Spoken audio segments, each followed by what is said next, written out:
Buongiorno, sono Paola Veronese, un medico specialista in ginecologia e ostetricia e lavoro presso l'unità operativa complessa di ostetricia dell'azienda ospedale Università di Padova.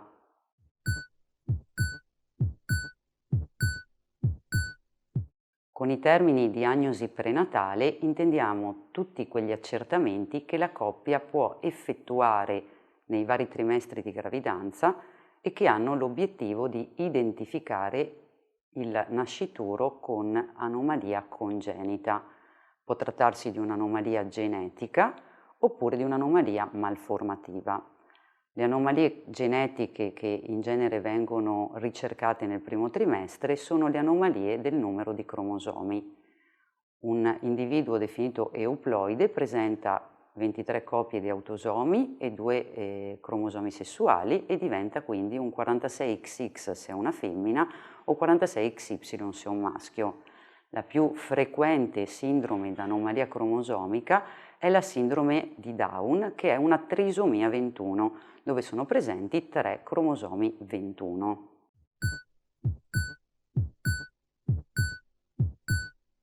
La diagnosi prenatale delle anomalie cromosomiche si effettua nel primo trimestre della gravidanza e si articola in 2 grosse famiglie, i test invasivi e i test non invasivi. I test invasivi sono rappresentati da amniocentesi e villocentesi, sono gli unici test diagnostici in quanto ci forniscono il cariotipo del bambino, ovvero il numero dei cromosomi e il sesso fetale.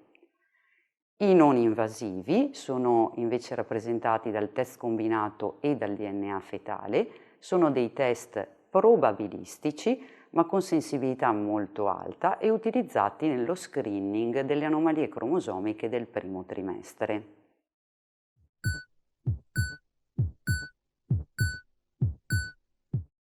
Il test combinato deve essere effettuato in gravidanza in una finestra temporale ben precisa, tra le 11 e le 13 settimane e 6 giorni.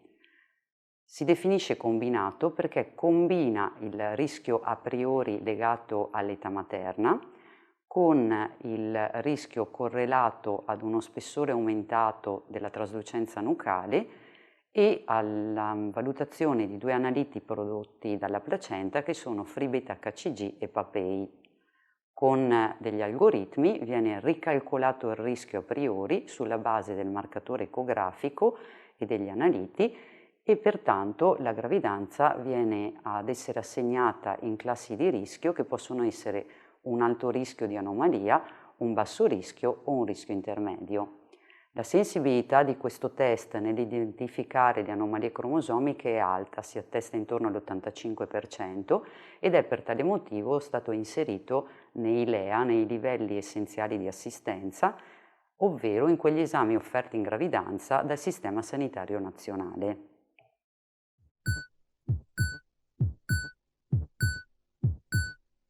Il DNA fetale è un altro test non invasivo che la donna può effettuare dalle 10 settimane di gravidanza in poi. Ciascuno di noi presenta dei frammenti di DNA libero circolante nel sangue e anche il feto presenta frammenti del suo DNA libero circolante che attraverso la placenta dalle 10 settimane si riversano nel sangue materno. Con un semplice prelievo, quindi, e utilizzando delle specifiche piattaforme, si può identificare il feto ad alto rischio di anomalia cromosomica, che è semplicemente quella paziente che presenta una proporzione di DNA appartenente a quel determinato cromosoma, come ad esempio il 21, superiore ad un cutoff noto e pertanto in questo modo identifico la gravida ad alto rischio di trisomia 21. Il DNA fetale ha una sensibilità molto elevata per la trisomia 21, che è superiore al 99%. Qualora comunque la gravida risultasse ad alto rischio di anomalia, deve effettuare un esame invasivo per confermare con un esame diagnostico la presenza dell'anomalia stessa. Inoltre, se decidi di effettuare il DNA fetale, devi comunicare al tuo ginecologo se ad esempio hai in passato avuto problemi oncologici, se sei stata sottoposta a trapianto, se hai delle valvole biologiche e bisogna fare anche attenzione alle gravidanze inizialmente gemellari con vanishing twin, cioè con la scomparsa di un gemello.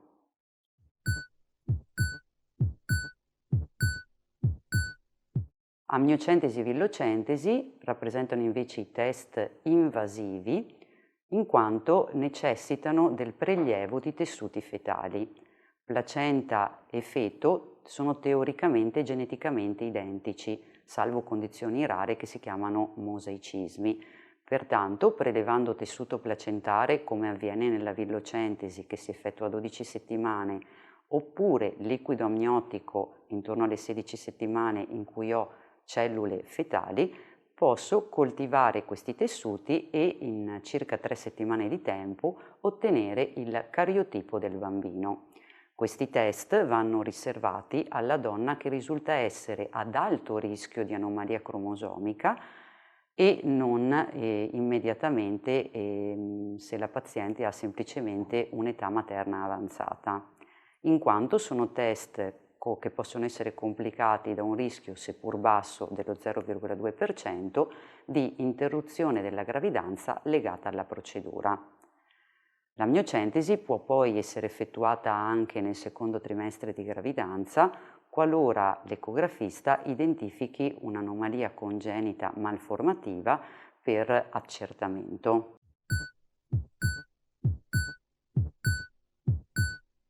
Che la donna abbia più o meno di 35 anni, che rappresentano come età il cut-off per l'alto rischio di anomalia cromosomica, dovrebbe comunque effettuare un test combinato. Non dobbiamo infatti considerare il rischio soltanto per età di anomalia cromosomica, ma il rischio ricalcolato con il test combinato.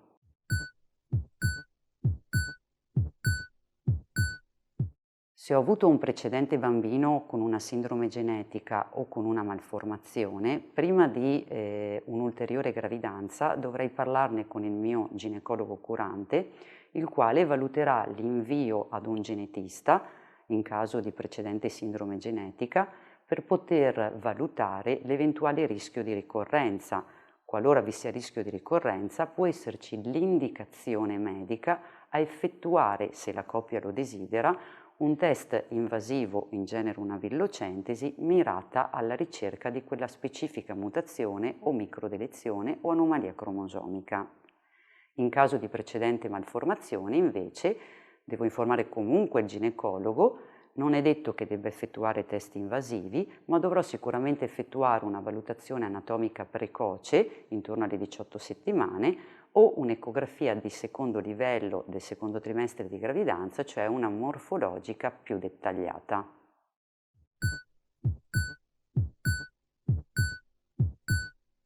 Se la mia è una gravidanza gemellare, posso in realtà effettuare gli stessi test invasivi e non invasivi delle gravidanze singole.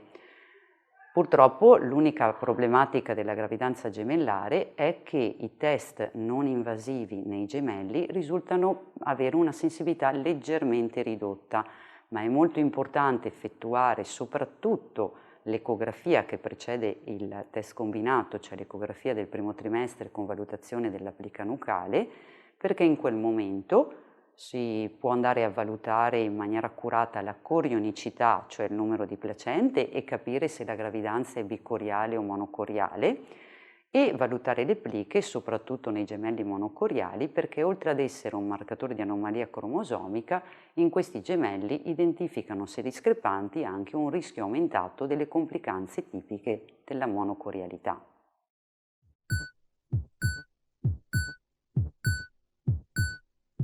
Qualsiasi sia la scelta che effettuerà la paziente in merito alle metodiche di diagnosi prenatale, qualsiasi di questi esami andrebbe sempre preceduto dall'ecografia del primo trimestre con valutazione della plica nucale. Questo spessore presente in tutti i feti è infatti un marcatore potentissimo di anomalia cromosomica e di malformazione.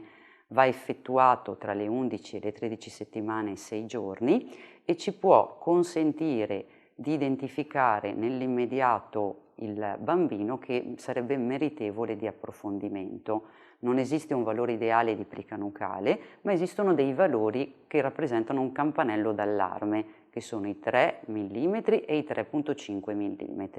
In questo caso, infatti, la gravida sarà consulentata dal curante che darà eventualmente consiglio di effettuare la diagnosi invasiva o comunque, anche a seguito dell'esecuzione del cariotipo, se questo risulta essere regolare, vi sarà comunque indicazione a un monitoraggio ecografico più accurato per escludere le malformazioni.